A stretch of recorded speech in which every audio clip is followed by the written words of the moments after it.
मुझे सिंध के सलाम सलाम सुन, मुझे सिंध के सलाम सलाम सुन।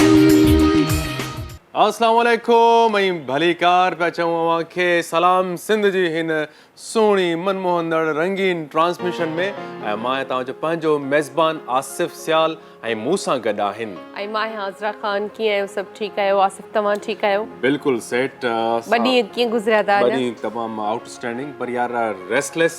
उन बावजूद जेकर ॿ ॾींहं मिलंदा आहिनि चवंदो आहे की आराम कजे, पर अनफॉर्चुनेटली कमकार एतिरा त मतिलबु वधीक हूंदा आहिनि। सैटरडे संडे बि असांजो कमकार में ई गुज़रंदो आहे। बिल्कुलु सही था चओ। अच्छा, नाले में असांजी छुटी हूंदी आहे, पर जेको आहे 2 ॾींहं उहे कम में वेंदा आहिनि जेके असांजा पूरे हफ़्ते जा कम हूंदा आहिनि, असां 2 ॾींहंनि में कंदा आहियूं शायदि। पोइ बि खुटी पवंदो। अच्छा, आहे असांजो प्रोग्राम 2 कलाक जो। असां 2 कलाक ज़ाहिरी ॻाल्हि ऑफिस ईंदा आहियूं, सॼो ॾींहुं वरी असां वटि हूंदो आहे, पर अलाए छो असां वरी बि चवंदा आहियूं सैटरडे संडे ते असां पंहिंजा कम कंदा आहियूं। वक़्त में बरकत न आहे। हा, वक़्त में बरकत टाइम फ्लाइज चवंदा आहिनि न, उहो थी वियो आहे। चिंब जी ॻाल्हि आहे। वक़्तु साल ई गुज़री वेंदा आहिनि, तव्हां 2 कलाक ॾींहं जी सां ॻाल्हि कयो, ॿिनि ॾींहंनि जी ॻाल्हि कयो त कहिड़ी वैल्यू था रखनि। बिल्कुलु। सो वक़्त जी क़दर कजे, इहो मां लेसन आहे असांजे लाइ। बिल्कुलु। सो जेतिरी क़दर कजे ओतिरी घटि आहे। ऐं क़दर कहिड़े तरीक़े सां करणु खपे? अॼोको ॾींहुं जेको आहे उहो काइंडनेस जो डे आहे, इंटरनेशनल डे फॉर काइंडनेस। मतिलबु काइंडनेस कंहिंसां मतिलबु चवंदा आहिनि की असां हमेशह जॾहिं को माण्हू ॿुधंदा आहियूं त ॾिसंदा आहियूं को असांखे वणी वेंदो आहे, उहो इन वजह खां की उनजो तमामु सुठो बिहेवियर आहे ऐं चवंदा आहियूं डाउन टू अर्थ आहे, यार काइंड माण्हू आहे। सो इहा केतिरी त हिकिड़ी ख़ूबसूरत हिकिड़ी क्वालिटी आहे हिकिड़े इंडिविजुअल में, जेकॾहिं उन में काइंडनेस वारो हिकिड़ो भरियल आहे उन दिलि में। ऐं काइंडनेस आहे छा? तव्हांजी नज़र में छा काइंडनेस आहे? ऐं तव्हां जेकॾहिं उथणु वेहणु ॻाल्हाइणु ॿोलाइण में माण्हुनि सां जॾहिं मिलो था, छा फीलिंग्स हूंदियूं आहिनि जॾहिं को काइंड पर्सन तव्हांजे साम्हूं अचे त? हर ॻाल्हि में तो जीअं तव्हां उथण वेहण जी ॻाल्हि कई, ऐं जेको डे तव्हां चयो आहे त काइंडनेस डे आहे अॼु। अच्छा, सभ खां पहिरियां असां डायरेक्टर पुछे त तूं आहे छा? एग्ज़ैक्टली, हा। जीअं असांजो डायरेक्टर ॾाढो काइंड आहे, महिरबान जेको आहे। सो तव्हां जेको मूंखां सवाल कयो, अच्छा, अहिड़े क़िस्म जो को माण्हू ज़ाहिरी ॻाल्हि आहे असांजे साम्हूं ईंदो न, रोज़ भरा असांखे अहिड़ा माण्हू मिलंदा आहिनि, के सुठा बि हूंदा आहिनि, के कल्ह ई हिकिड़ी ॻाल्हि थी त तव्हां खे कहिड़े क़िस्म जा माण्हू घणा मिलिया आहिनि, त मां इहा ई ॻाल्हि कई त नेगेटिव बि हूंदा आहिनि, पॉज़िटिव बि हूंदा आहिनि, पर नेगेटिव माण्हू जेके आहिनि उहे हुजण ॾाढा ज़रूरी आहिनि लाइफ में। तव्हांखे सबक था मिलनि। माना तव्हां चाहियो था त मां नेगेटिव थी न तव्हांजे लाइ? नेगेटिव तव्हां न थी सघंदो मुंहिंजे लाइ। बहरहाल मां इहो चवां थी त असांजी लाइफ में बुरे माण्हुनि जो अचण बि ॾाढो ज़रूरी आहे, इन सां असांखे सबक मिलंदा आहिनि खोड़ सारा। बाक़ी त महिरबान माण्हू हूंदा आहिनि उहे त परे खां पधरा आहिनि, उन्हनि जी छा ॻाल्हि कजे। ज़ाहिरी ॻाल्हि आहे उहे तव्हांखे बिना कंहिं मतिलब जे तव्हां ते महिरबानियूं कंदा आहिनि, तव्हांजो क़दुरु कंदा आहिनि, तव्हां जे कम जो क़दुरु कंदा आहिनि।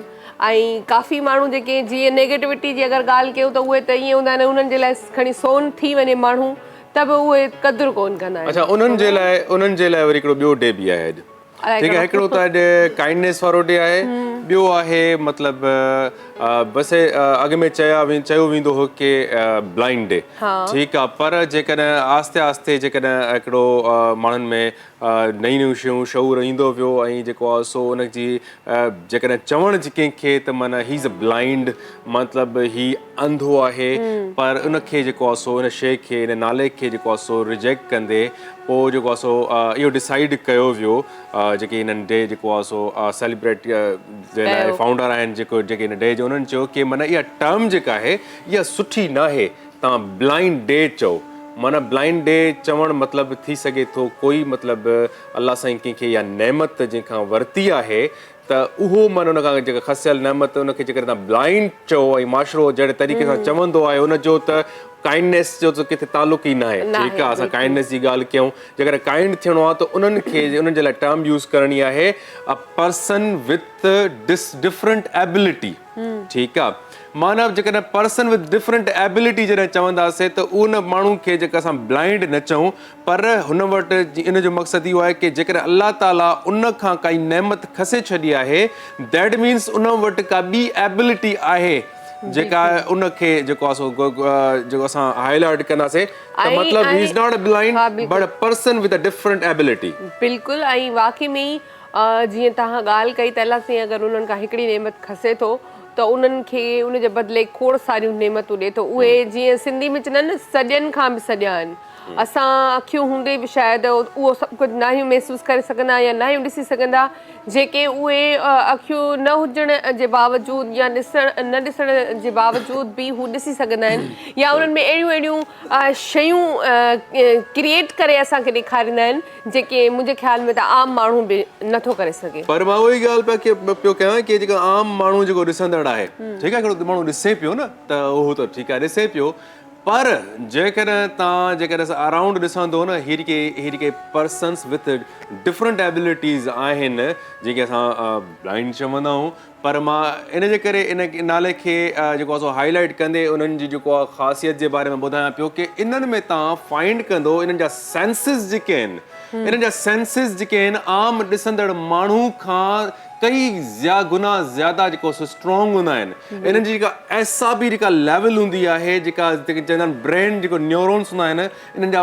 ॾाढा एक्टिव हूंदा आहिनि। इहे सेंसेशन्स फील कंदा आहिनि। तव्हां इन्हनि खे फील कंदो जेकॾहिं हे कीबोर्ड ते आहिनि, जेकॾहिं कीबोर्ड प्ले कनि, जेके आर्ट जे हवाले सां ॾिठो वञे त तमामु इन्हनि जहिड़ो को मास्टर कोई न हूंदो आहे। फ्लूट प्लेइंग में जेकॾहिं इन्हनि वटि जेकॾहिं फ्लूट जी तमामु प्लेइंग जी हिकिड़ी एबिलिटी हूंदी आहे जेकॾहिं आर्ट में आहिनि, ऐं जेकॾहिं फ्लूट प्ले कंदा आहिनि त तव्हां आम जेके फ्लूट प्लेयर्स ॾिसंदो, ऐं इन्हनि में जेको उन फ्लूट में जेको एहसासात ऐं जेको पेन जेका फीलिंग्स हूंदियूं आहिनि, मां सम्झां थो उन जो बि कोई नेमल बदल न आहे। क्लास जूं छा त अल्लाह ताला उन्हनि मां जेको आहे सो काई हिकिड़ी जेका सो नेमत खसे करे इन्हनि में हज़ारे नेमत ॾेई सघे।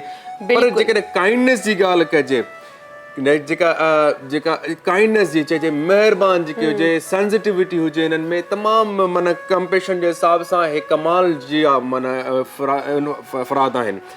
सो तव्हां कॾहिं इन्हनि सां कॾहिं वेठा हो, मेल जोल कई आहे, ॻाल्हायो ॿोलायो आहे? बिल्कुलु वेठी आहियां, बल्कि मुंहिंजे पंहिंजे ख़ानदान में अहिड़ा खोड़ सारा मुंहिंजे कज़न जा पुट आहिनि, ऐं मुंहिंजी पंहिंजी पुफी इहे हुई, पर मुंहिंजी पुफी जेको आहे असां कॾहिं कॾहिं हुनखे मज़ाक में चवंदासीं तूं ॾिसे थी हुन नाटक थी करे, उन जहिड़ी अचार केरु कोन ठाहींदो, उन जहिड़ो जेके इहे मतिलबु उनखे जानवरनि सां ॾाढो प्यारु हूंदो, उहे पालींदी, कुकड़ियूं पालींदी, तोता पालींदी, ऐं उन्हनि खे बाक़ाइदे मतिलबु उन्हनि हू शाम ख़बर अथव आसिफ़ शाम थींदी न, उहा जेका कुकड़ उन वटि पालियल हूंदी, उहा कुकड़ मतिलबु अचनि सूधो उनजे झोली में अची वेंदी त हाणे मूंखे बंदि कर, मतिलबु सुञाणींदी उनखे। This is kindness, this is kindness.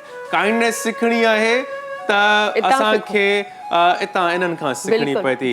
हिकिड़े तमामु सुठे मुंहिंजो इंटरेक्शन इन्हनि सां इन सेंस में बि रहियो आहे कि मां डिफरेंटली माना फलाई इन वेलबींग्स जे लाइ माना कमु कंदो रहंदो आहियां। समाजी जेके दोस्त आहिनि, तंज़ीमूं, उन्हनि सां बि गॾु कमु कयो आहे, त मूंखे अज़रा इन्हनि जो तमामु सुठो इन्हनि सां मुंहिंजो इंटरेक्शन रहियो आहे।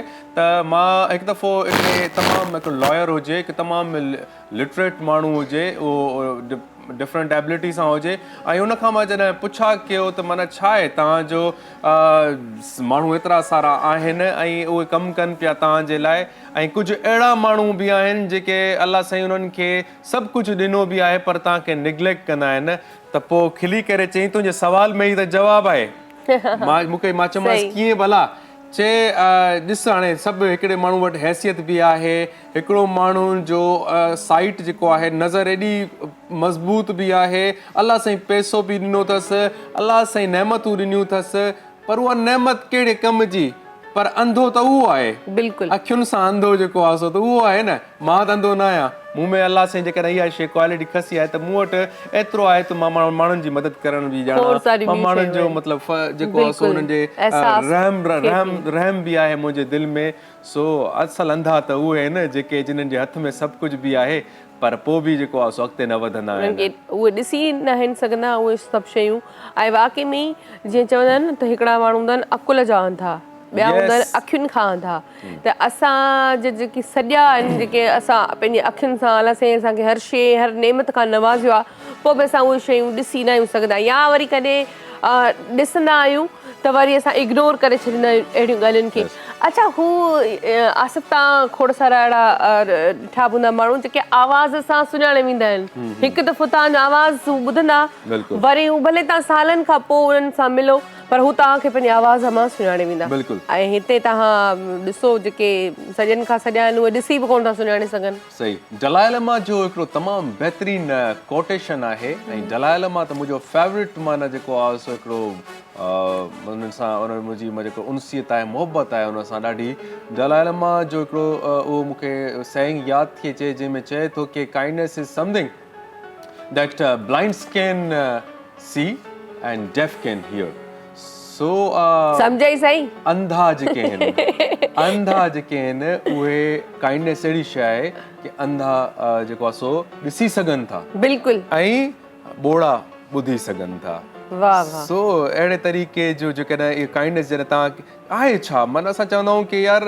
काइंडनेस कहिड़े तरीक़े सां काइंडनेस थी अचे काइंडनेस छा आहे काइंडनेस में पेशन थो अचे कंपेशन थी अचे तव्हांजा एक्शन्स जेके आहिनि एक्शन्स कहिड़ा तव्हां जेकॾहिं राह वेंदड़ माण्हू खे हिकिड़ो जेको आहे सो मुस्कुराहट पास करे ॾियो इहा बि काइंडनेस आहे तव्हां जेकॾहिं सब्र कयो तव्हां सां कोई रवैयो जीअं तव्हां चयो त यार माण्हू हू पर इहा बि आहे की माण्हुनि ते एतबार असां कयूं माण्हू हिकिड़ो ग़लति कमु करे पियो हा सब्र कयो पर माण्हुनि मां एक्सपेक्टेशन माण्हू अंधो न थी वञे उहो अंधो वञा ब्लाइंड ख़राबु आहे उहो बि त अंधो ई थियणो आहे सो अंधा न थियो मां त माशरे खे जेके ॾिसो वॉच कयो ईअं न आहे की तव्हां जेको आहे सो उन्हनि जहिड़ा थी वञो जेकॾहिं हिकिड़ो माण्हू जंहिं माण्हू वटि नूर नाहे जी हा ऐं हिकिड़ो माण्हू अंधो आहे इन ॿिनि में फ़र्क़ु आहे जेके कुदरती जेके नूर खां महरूम आहिनि उन्हनि खे सचंदासीं इन्हनि वटि नूर नाहे पर अंधा जेके माण्हू आहिनि न जेको अंधो लफ़्ज़ आहे न उहो सॼनि जे लाइ असल में इस्तेमालु कयो वियो आहे त अक़ुलु ऐं अखियूं सोच सम्झ हूंदे बि असां माना अंधा थी वेंदा आहियूं त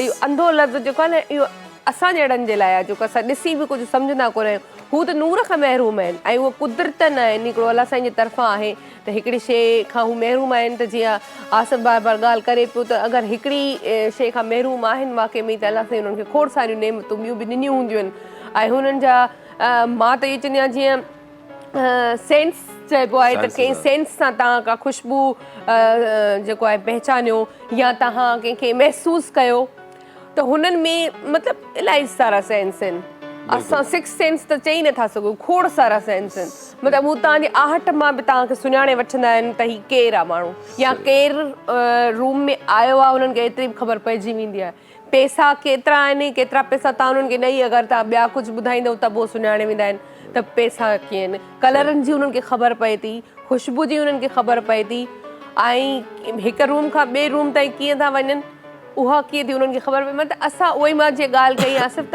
असां पंहिंजी पुफी खे ॾिसी चवंदासीं त तव्हां किथे न किथे ॾिसो थियूं पर हू चवंदी न मां ॾिसी कोन थी सघां अचार कीअं ठाहींदी हू ज़ाहिरी ॻाल्हि आहे अंबड़ियूं घुराईंदी कटिंग बि पाण कंदी उन्हनि में मसाला पाण जेको आहे उहो कंदी उहो सॼो कुझु लिखाईंदी कंहिं न कंहिंखे वरी कंहिंखे पैसा ॾींदी उहे वठी आणे ॾींदा उहे मसाला मिलाईंदी ऐं उनजी अचार मशहूरु हूंदी कुझु त सिखो आहे न पोइ हिते यार असांखां परे हुई न वीचारी अचार वीचार ई खाया भला न सही हाणे त वीचारी अवेल सवेल असां बदल न तव्हां बि अचार खाई सघो था रुगो मायूं थोरी खाईंदियूं भला खाधी हूंदनि छो खाईंदा हो न साईं खटाण खाईंदा हो न सो बहरहाल असां हिन ख़ूबसूरत ट्रांसमिशन जे लाइ जिन त सभिनी खे ख़बर आहे त जंहिं सहकार कयो आहे उहे आहिनि असांजा GFS बिल्डर्स एंड डेवलपर्स वारा वॾी महिरबानी आहे इहा ई काइंडनेस आहे उन्हनि जी महिरबानी आहे उन्हनि जी त 35 लख जो प्लॉट जेको आहे 26 लखनि में ॾियनि था पर उन्हनि खे जेके वठंदा सो बहरहाल टोल फ्री नंबर बि आहे हिननि जो ऐं मोबाइल नंबर बि आहे जेको स्क्रीन ते अची रहियो आहे तव्हां किथां ॾिसां मां सो इहो मां आसिफ तोखे इशारो कयो त नंबर ॿुधायो 030115576030282555578 सो नंबर स्क्रीन ते बि नज़र अचे पियो उहो बि तव्हां जेको आहे सो ॾिसी सघो था ऐं जेको आहे सो हुन में इंस्टाग्राम जो जेको आहे सो लिंक बि तव्हां जेको आहे सो कहिड़ो आहे उहो बि तव्हां ॾिसी सघो था उन खां अलावा हिन जी वेबसाइट बि आहे अॼुकल्ह गूगल जेको आहे सो एतिरो त तव्हांजो मतिलबु सुठो दोस्त तव्हांजो मुर्शिद आहे जो तव्हां हुननि खे जेको आहे सो तव्हांखे सुठी रहबरी ॾेई सघे थो गाइडेंस ॾेई सघे थो तव्हांखे माण्हू जेको आहे सो गुमराह करे सघंदा पर गूगल खां उमेद इहा न रखिजो तव्हांखे जीअं चयमि माण्हू जेको आहे सो धोखा ॾींदा आहिनि पर गूगल धोखा नहीं देगा। अच्छा हाँ गूगल तव्हांखे सही माने accurate- तव्हां आज़माए चुका आहियो। मां उहो ई चवां थो गूगल सां दोस्ती रखो, माण्हुनि सां न रखो। बिल्कुलु बिल्कुलु ऐं हक़ीक़त में मुंहिंजी कंहिंसां दोस्ती आहे ई कान, मां घटि दोस्त कंदी आहियां, मतिलबु लिमिटेड। सो बहरहाल उहे बि माना चवंदा त लिमिट में रहो। हा लिमिट में रहो। सो बहरहाल इहा काइंडनेस न आहे। ब्रेक जो टाइम थियो आहे त सलाम सिंध में वठंदासीं ब्रेक, ऐं ब्रेक खां पोइ वरी ॻाल्हायूं। मुझे सिंध के सलाम सलाम सिंध, मुझे सिंध के सलाम सलाम सिंध। Welcome back viewers. हिकु दफ़ो ॿीहर अव्हांखे भलीकार सिंध में, पाकिस्तान में, पूरी दुनिया में जिथे जिथे सलाम सिंध ॾिठो वञे पियो, जेके जेके प्यारा महबूब असांजा भाइर असांजूं भेणूं असांखे ॾिसनि पियूं, उन्हनि खे खोड़ सारा सलाम हक़ मौजूद। अॼोको ॾींहुं काइंडनेस डे आहे ऐं पर्सन्स विद डिफरेंट एबिलिटी सां जो डे सेलिब्रेट पिया कयूं ऐं उहे असां सां गॾु महिमान बि मौजूदु आहिनि। ऐं काइंडनेस हिकु अहिड़ी शइ आहे, हिकिड़ो अहिड़ो अमल आहे जेको ॿियनि खे त जेको आहे उनजी हौसला अफ़ज़ाई करे पियो, उन्हनि खे उन्हनि जे अंदरि में उन्हनि जो स्पिरिट जेको आहे सो जेकॾहिं लो आहे त उनखे हाई करे छॾे थो। ॿियनि जा त फ़ाइदा आहिनि ई आहिनि, पर जेकॾहिं जेको एक्ट करे पियो काइंडनेस जो, उन ते बि उनजी ज़िंदगी ते बि असरात उनजा तमामु ज़बरदस्त पवनि था। बिकॉज़ के चवंदा आहिनि कि जहिड़ी करणी तहिड़ी भरणी। सो जॾहिं तव्हां कॾहिं कंहिं ते रहम कंदा हो, जॾहिं तमामु काइंड थींदा हो, मुहबत कंहिंखे ॾींदा हो, ऐं जेकॾहिं उनजो रिटर्न उतां त तव्हांखे मिलंदो ई मिलंदो यकीनन उन माण्हू खां, पर ख़ुदा जे तरफ़ खां बि उनजो रिटर्न ज़बरदस्त आहे। सो उहा जेका सो भरणी तमामु ज़बरदस्त आहे, उन ते बिलीव करणु खपे असांखे। बिल्कुलु सही चयो तव्हां। वाक़ई में इहो जेको मिसाल ॾिनो वेंदो आहे, इहो मिसाल सिर्फ़ु मिसाल ताईं महदूद न आहे। ईअं आहे, अगरि असां बुरो कंदा आहियूं त बुरे जो नतीजो बि बुरो, ऐं अगरि असां भलो कंदा आहियूं त भले जो बि जेको आहे नतीजो भलो मिलंदो आहे।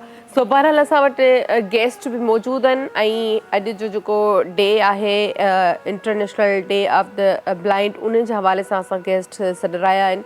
यकीनन असां उन्हनि सां ॻाल्हाईंदासीं, असां उन्हनि जी ज़ाती ज़िंदगी जे बारे में जीअं पुछंदासीं, या जीअं आसिफ़ मूंखां पुछो त कॾहिं अहिड़नि माण्हुनि सां वेठी आहीं या मिली आहीं, त अॼु असां जेकॾहिं नाहियूं मिलिया या नाहियूं वेठा, त अॼु असां हिन प्रोग्राम जे थ्रू सभु उन्हनि सां ॻाल्हाईंदासीं, वेहंदासीं ऐं मिलंदासीं, उन्हनि खां पुछंदासीं उहे पंहिंजी ज़िंदगी कीअं गुज़ारींदा आहिनि।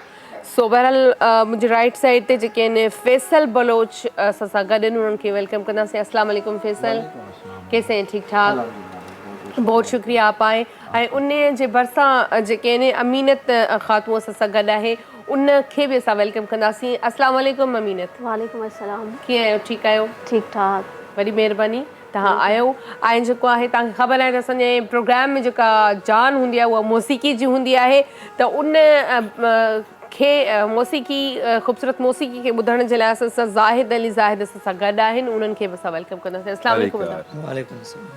ठीकु आहियो? बाउसाद बादल आहिनि, मोहम्मद अली आहे असां सां गॾु, ऐं असांजी सॼी टीम खे जेको आहे सो असांजो प्यार मुहबत क़बूल पए। ऐं हलूं था बाक़ाइदा हाणे पंहिंजी कचहरी जी आगाज़ जी तरफ़। फैसल बलोच साहब जेके आहिनि असां सां गॾु वेठा आहिनि। फैसल बलोच साहब,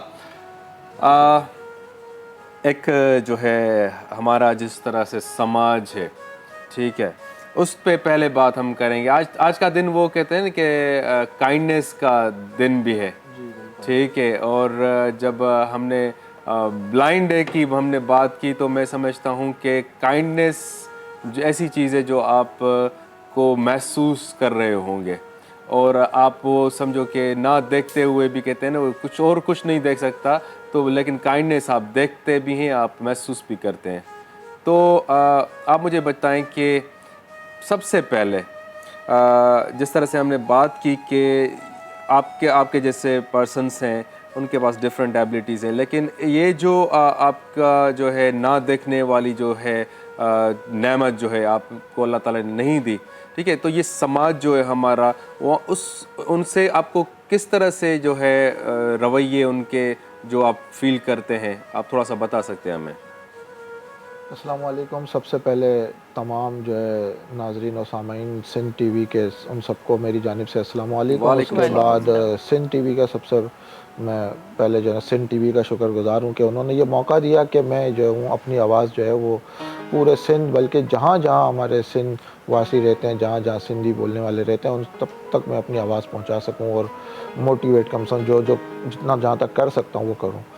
जैसे कि आज काइंडनेस के हवाले से, काइंडनेस का डे है और ब्लाइंड के हवाले से, ब्लाइंड इंटरनेशनल डे के हवाले से बात हो रही है, और अभी सवाल पूछा गया माशरे के हवाले से, हमारी सोसाइटी के हवाले से। तो यूँ है कि ये जो हमारी सोसाइटी है असल में इसमें काफ़ी चेंजिंग आ गई है। जब हमने इब्तदाई तौर पे जब मैं 93 में मैं जब स्कूल में आया, Ida Rieu school for the blind and deaf में मैंने पढ़ना शुरू किया, तो उस वक़्त माहौल कुछ और था। उस वक़्त जो है ना असल में यूँ था कि उस वक़्त क्या था कि उस वक़्त जो है डिसेबिलिटी का किसी को नहीं पता था। बिलख़ुसूस हमारे यहाँ पाकिस्तान में डिसेबिलिटी का बहुत कम लोगों को पता था, और अगर किसी को पता भी था तो वो सिर्फ वहीं तक ही महदूद था। शहरों में नहीं था तो हमारे बाकी जो है ना इंटीरियर में, गांव देहातों में तो छोड़ ही दें। मगर अल्हम्दुलिल्लाह अब 2023 में जब हम बैठे हैं तो हम फ़ख्र से कह सकता हूँ कि अब जो हमारा जो माहौल है, अब हमारी जो सोसाइटी है वो इंक्लूसिव सोसाइटी बन चुकी है। यानी अब ऐसा मतलब माहौल आ गया है कि अब हमारे जो है वो ब्लाइंड बच्चे जो है वो नॉन डिसेबल बच्चों के साथ मिलकर पढ़ रहे हैं। हमारे साथ मिलकर अभी उनको इस पे प्लेस दी गई है कि उनके साथ वो पढ़ाई कर रहे हैं। जी बिल्कुल, इसमें जो है ना हमने काफ़ी वर्क किया, इस पे काफ़ी काम किया इस पे, सही है ना। ख़ुद हमारे डिसेबिलिटी मूवमेंट ने बड़ा काम किया पाकिस्तान में, जिसकी वजह से जो है आज हम लोग यहाँ तक पहुँचे हैं कि हमें जो है ना अपना अल्हम्दुलिल्लाह जो मकाम हम हासिल करना चाहते थे वो हासिल भी कर लिया। और अल्लाह के फजल करम से सिंध डिसेबिलिटी एक्ट 2018 जो 2018 में जो है सिंध ने हमारे माजूरों के लिए कानून बनाया, वो भी अल्लाह के फजल करम से आज जो है वो पास हो चुका है। वो सब जो है ना अल्लाह के फजल करम से उस पर भी इंशाल्लाह। फैसल भाई, आपने जैसे बोला कि सिंध डिसेबिलिटी एक्ट 2018, ठीक है, ये 2018 में जो है आपका ये एक्ट जो है पास हुआ, ठीक है, लेकिन इसके लिए मेहनत है, जो आपके जो नेटवर्क्स हैं, आपकी एसोसिएशंस हैं, या जो अभी आपके ऑर्गेनाइजेशंस हैं, उन्होंने डेफिनेटली जुस्तजू की होगी, मेहनत की होगी, अवेयरनेस क्रिएट की होगी, फिर पार्लियामेंट में ये चीज़ पहुंची होगी, तब जाके एक्ट पास हुआ होगा। तो कितना सफ़र तय करना पड़ा, मेहनत की आप लोगों ने इस एक्ट को 2018 में। ये तो मैं समझता हूँ पाकिस्तान जब बना था तब से ये एक्ट के लिए पास होना था, ये 2018 में पास हुआ है। असल में यूँ है कि हमारे पास एक एक्ट जो है वो पहले 1981, ठीक है, तो जो है ना वहाँ पे जो है वो 1%, मगर उस पर ज़्यादा चीज़ें हमारे लिए नहीं थी, बस उस पर यह था कि 1% कोटा था फॉर डिसेबल पर्सन जॉब्स के हवाले से।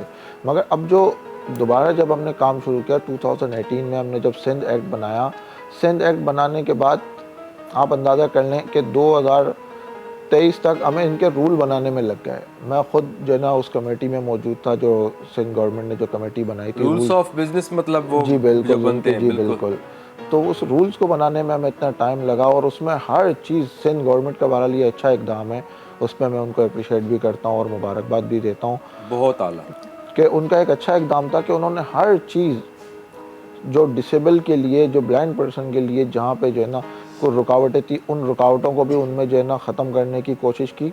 ना सिर्फ उन रुकावटों को ख़त्म करने की कोशिश की, बल्कि हर ज़िंदगी के हर जो शोबे में उनके लिए जो है वो आसानियाँ रखी, और हर शोबे में उनको कहीं ना कहीं शामिल किया। सही। फैसल भाई, अब मुझे ये बताएं कि बहुत अच्छी बात है, हम हमेशा गिला करते हैं जो है हमारे हुक्मरानों की, लेकिन ये अच्छी बात नहीं है कि अगर कोई अच्छा काम करे और हम उसको उनकी हौसला अफजाई नहीं करें और अप्रिसिएशन ना करें। और ये जो खुद जो है आज का डे सेलिब्रेट कर रहे हैं, और ये मुझे बहुत खुशी हो रही है कि मेरे मुल्क में, मेरे इस प्रोविंस में अगर हमारे ये चीज़ हो रही है तो ये हमारे लिए खुशाइंद बात है। आप मुझे बताएं कि ये जो एक्ट के बाद हम कहते हैं कि इम्प्लीमेंटेशन नहीं होती चीज़ें, तो क्या इम्प्लीमेंटेशन हुई है इस एक्ट के हवाले से? जो चीज़ें उन्होंने बताई हैं कि ये जो है मरात, ये फैसिलिटीज़, ये कोटा जॉब्स वगैरह सिस्टम सिक्योर आपको किया जा रहा है, वो क्या क्या चीज़ें हैं और किन किन चीज़ों पे गवर्नमेंट ने अमल करवाया भी है?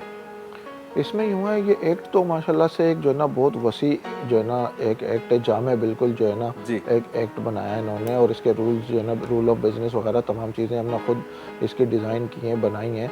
और ऐसा है कि अक्सर लोग जो शिकायत करते हैं कि यार यहाँ पे एक्ट बन जाता है उस पर अमल दरामद नहीं होता, उसकी वजह क्या होती है? उसकी वजह ये होती है कि जिस शोबे में कानून साजी हो रही है उस शोबे के लोग शामिल जो है ना नहीं होते, जिसकी वजह से वो कानून जो है वो सिर्फ वहीं तक ही महदूद रहता है, कैबिनेट तक भी शायद जज नहीं जा पाता।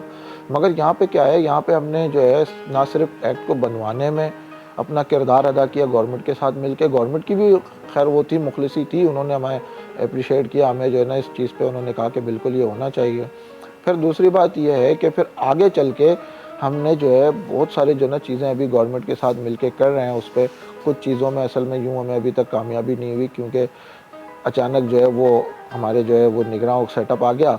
तो अब इंशाल्लाह दोबारा जो है इसको वहीं से शुरू करेंगे, मगर ये कि काफ़ी हद तक मतलब जो है किन चीज़ों पे अमल हुआ है? देखिए अभी सबसे पहले जॉब का कोटा जो है ना पहले जो है ना 2% था, 3% हुआ, फिर अब 5% हो गया, और उस पर भी माशाल्लाह अमल दरामद हो ही रहा है। अभी कई हमारे लोग जो है वो ब्लाइंड पर्सन जो है वो माशाल्लाह से जो है पब्लिक सर्विस कमीशन का एग्जाम पास करके वो लेक्चरर लग गया है बहुत माशाल्लाह। बहुत ज़बरदस्त। तो ये माशाल्लाह काम हो रहा है अल्लाह के फजल करम से, और आगे भी इंशाल्लाह बहुत सारे जो है ना शोबों में थोड़ा सा काम नंबर होगा। बता सकते हैं कि कितना एस्थेटिक्स आपको पता है कि कितने % जो है पाकिस्तान में जो है डिसेबल लोग हैं अभी मौजूद, इंक्लूडिंग बच्चे? देखिए मैं तो अक्सर जो है ना यहाँ पे देखें अभी तक जो है इस पे जो है वो कोई ख़ास यूँ नहीं हुआ, क्योंकि अभी तक हमारा डेटा जो है वो कंप्लीट नहीं है। इसी बात पे हमने जब शुरू में जो है इस पे बात हो रही थी कि हम जो है पूरे आबादी का 10% शुरू में हमने ये बात की थी 90s में जी। तो उस वक्त उन्होंने कहा नहीं आप आबादी का, तो इस पे हमने एक मशवरा दिया था जब उस वक्त जो है वो पार्टी पीपल्स पार्टी की गवर्नमेंट थी, जरदारी साहब जो है वो प्रेसिडेंट थे, तो उस वक्त हमने मशवरा दिया था कि आप जो है हमें कोई जो है ना अलग से कोई ऐसा वो करें कि जिससे जो है ना हम कम से कम अलग दिखें और नादरा में हमारी शनाख्त भी आसान हो जाए, और हमें जो है कम से कम हमारा डेटाबेस अलग से बन जाए, और हम जो है कम से कम आ तो सकें कि भाई हम आबादी के कितने फ़ीसद हिस्सा हैं।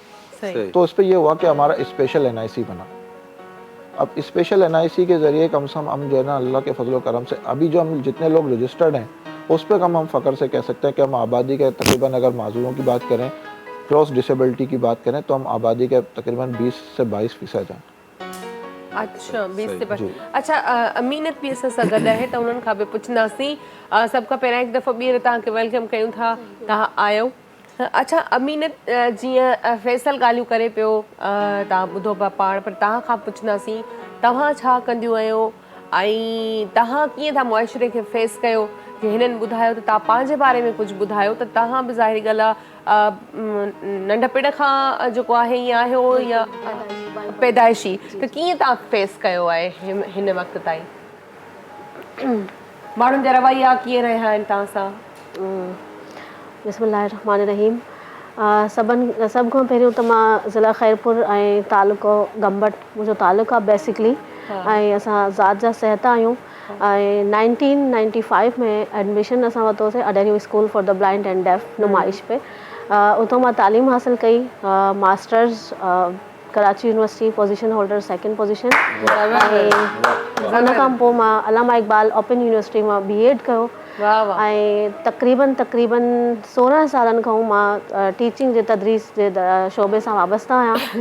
ऐं हिन महिल मां Pakistan association of the blind Sindh में सुबुह जो सिल्वर लाइन स्कूल आहे ब्लाइंड एंड डेफ जो, उन में मां पढ़ाईंदी आहियां। ऐं शाम जो मुंहिंजी जॉब आहे ब्रेल प्रेस प्रिंटिंग में, जंहिंजो मतिलबु इहो आहे त तव्हां जेके बुक मतिलबु राइटन ॾिसी पढ़ंदा आहियो अखियुनि सां, उहे ई बुक असां नाबीननि खे बि ॾींदा आहियूं क़ुरान शरीफ़ सां गॾु, ऐं ब्रेल जो कोर्स पहिरीं क्लास खां वठी मैट्रिक ताईं उनखे ब्रेल में लिखणु कन्वर्ट करणु या उनजी कंपोज़न करणु ऐं उनजो प्रिंटिंग में ठाहिणु ऐं उन्हनि खे एडिटिंग करणु, इहे तमामु कमु मतिलबु मां इंचार्ज आहियां Pakistan association of the blind Sindh जी ब्रेल प्रेस में। ऐं इन खां गॾु मां मतिलबु कमु कंदी आहियां शोबा ख़वातीन आहे असांजो हिकिड़ो विंग आहे शोबा ख़वातीन जी, जंहिंमें मतिलबु थोरा जंहिंखे मसइला हूंदा आहिनि या कंहिंखे पिक एंड ड्रॉप ॾियणु या कंहिंजा छो जे तमामु असांजो कमु आहे नाबीननि सां गॾु वाबस्ता। देखिए अखियुनि वारनि जी त सभई मदद कंदा आहिनि, पर नाबीननि जेको आहे अवेयरनेस बि कमु घटि आहे सफ़ा, पोइ उन जे हिसाब सां मतिलबु नाबीना ख़वातीन जेके हूंदियूं आहिनि उन्हनि खे मसइले मसाइल ॾिसण लाइ या उन्हनि जो वर्कशॉप कराइण, ट्रेनिंग कराइण या उन्हनि लाइ प्रोग्राम ऑर्गेनाइज़ कराइण या पंहिंजे NGO में बि ऐं इहे ई तमामु मतिलबु कमु कंदी आहियां। ऐं जे घर जे हवाले सां ॻाल्हायूं त घर जे हवाले सां मां पाण सेपरेट फैमिली में आहियां ऐं मुंहिंजो हस्बैंड बि मतिलबु ब्लाइंड आहे ऐं मुंहिंजी छोकिरी आहे नंढड़ी माशाल्लाह 11 सालनि जी आहे। उहा मतिलबु उहा सही आहे बिल्कुलु। ऐं मां घर जा तमामु कम मतिलबु मानी पचाइण खां वठी फरियो वरियो सभु कुझु मां पाण कंदी आहियां घर में बि ऐं अच्छा जीअं तव्हां जीअं चयो तव्हां टीचर बि आहियो त पढ़ाईंदा छा आहियो, कहिड़ो सब्जेक्ट पढ़ाईंदी आहियां? तमामु सब्जेक्ट पढ़ंदी आहियां, ख़ासि सब्जेक्ट सिंधी पढ़ाईंदा, ब्रेल इंस्ट्रक्टर ऐं सिंधी सब्जेक्ट मुंहिंजो ख़ासि सब्जेक्ट आहे। बाक़ी मां तमामु सब्जेक्ट पढ़ाईंदी आहियां स्कूल में। अच्छा जीअं आसिफ इन्हनि ॻाल्हि कई त तव्हां घर जा कमकार बि तव्हां पाण कंदा आहियो त थोरी देरि पहिरीं आसिफ ऐं असां इहा ई ॻाल्हि कयूं पिया त जेको हिकिड़ो इंसानु ॾिसी नथो सघे उहो पंहिंजा कमकार कीअं कंदो हूंदो, कीअं मतिलबु चलो हू त तव्हां तालीम हासिल कई आहे, तव्हांखे बाक़ाइदा ट्रेनिंग ॾिनी वई आहे, उन हिसाब सां तव्हां सिखिया आहियो, पर घर जा कमकार कीअं मतिलबु तव्हांखे दिक़त कोन थींदी आहे कमु करण में? कंहिं बि कम खे शुरू में करण लाइ चाहे उहो अखि वारो हुजे या नाबीन हुजे उनखे मुश्किल थींदी आहे। अच्छा, पर पोइ जॾहिं करे करे प्रैक्टिस में उहो ई कमु रोज़ कंदी आहे त कंदे त पोइ उनमें मुश्किल न थींदी आहे। चलो सही आहे, तव्हां सां खोड़ सारी कचहरी अञा कंदासीं, पर जेको आहे गानो बि ॿुधो, मौसीक़ी सां दिलचस्पी आहे? जी बिल्कुलु, ॿुधण सां। ज़ाहिद अली ज़ाहिद साहब किथां खां आया हो तव्हां? सर असां लाड़काणे कई आहियो लाड़काणे खां, तव्हांजी वॾी महिरबानी असां गॾु वेठा हो ऐं यकीनन तव्हां जॾहिं प्रैक्टिस कयो पिया त तव्हांजी आवाज़ में बि उहो मज़ो हुयो ऐं मज़ो अञा वधीक कंदो ऐं जॾहिं सॼी तव्हांखे हिन टाइम दुनिया ॿुधंदी। छा था ॿुधायो असांखे? मां तव्हांखे बहितरीनु गज़ल ॿुधायां थो। असांजे शहर लाड़काणे जो तमामु बहितरीनु शाइर आहे नवीद भट्टी साहब। सही, उन जा इलाही खोड़ सारा गीत सुठनि उस्तादनि ॻाया आहिनि। प्लीज़ ॿुधायो।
हर घड़ी इंतजार रोए थो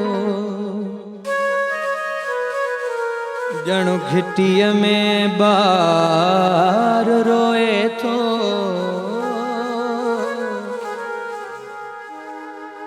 ही सियारे जो मींहुं ईअं आहे नाज़ ॼणु बार बार रोए थो।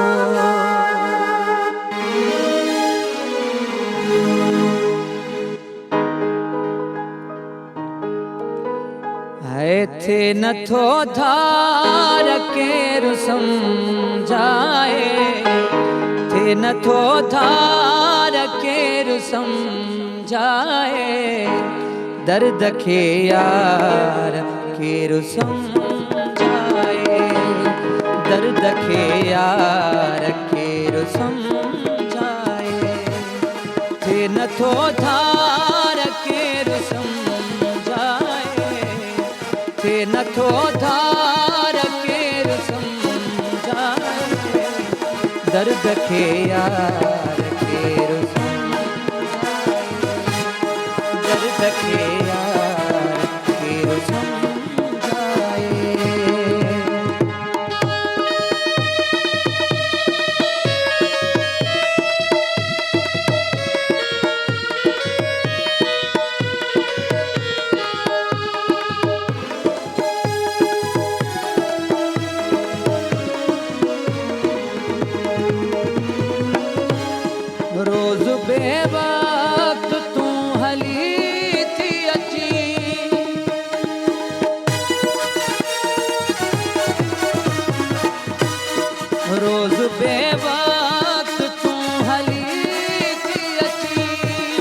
रोज़ बेवक्त तूं हली थी अची तोखे बि सार केरु सम्झाए तोखे बि सार केरु सम्झाए दर्द खे यार केरु सम्झाए दर्द खे यार केरु सम्झाए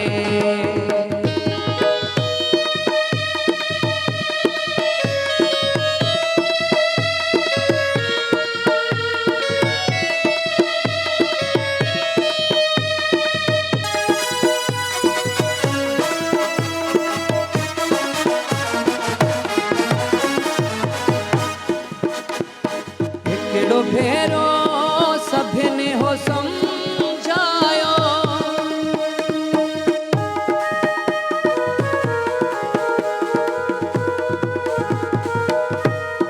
हिकिड़ो भेरो सभिनी हो सम्झायो हिकिड़ो भेरो सभिनी हो सम्झायो हाणे बि हार केरु सम्झाए हाणे बि हार केरु सम्झाए दर्द खे यार केरु सम्झाए ओ दर्द खे यार केरु सम्झाए